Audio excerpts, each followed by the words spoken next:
Right CM Revanth Reddy జన్మదినం సందర్భంగా కామారెడ్డి జిల్లా కేంద్రంలో సెలబ్రేషన్స్ చేసుకున్నారు నిన్న అధికారులు. కాంగ్రెస్ పార్టీ యూత్ అధ్యక్షుడు మహమ్మద్ ఇలియాస్, మున్సిపల్ చైర్పర్సన్ గడ్డం చంద్రశేఖర్ రెడ్డి, ఇందూప్రియ కేక్ కట్ చేశారు.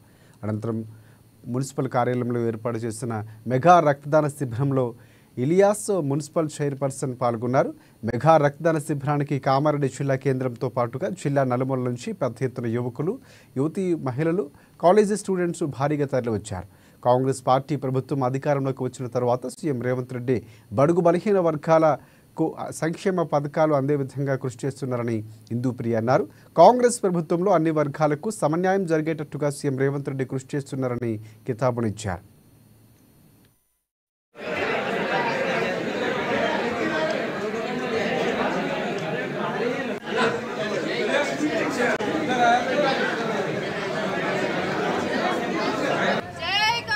జై జై కాంగ్రెస్. రేవంత్ అన్న నాయకత్వం వర్ధిల్లాలి.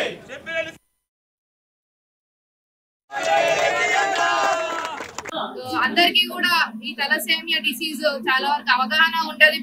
ఈ పిల్లలు ఎలా సఫర్ అవుతున్నారో అనేది తెలియాలి. ఎందుకంటే ఇలాంటి పిల్లలు పుట్టినప్పటి నుంచి వాళ్ళకి జెన్యూన్ ప్రాబ్లం ఉంటది. వాళ్ళ శరీరంలో రెడ్ సెల్స్ అనేది ఉంటది.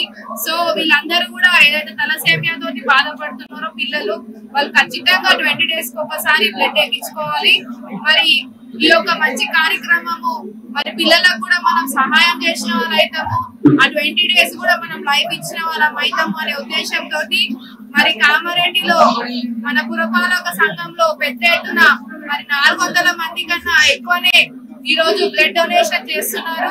మరి ఈ యొక్క మంచి దినం మన ముఖ్యమంత్రి యనమల రేవంత్ రెడ్డి గారి పుట్టినరోజు ఒక ఉద్దేశంతో మంచి పని చేయాలి.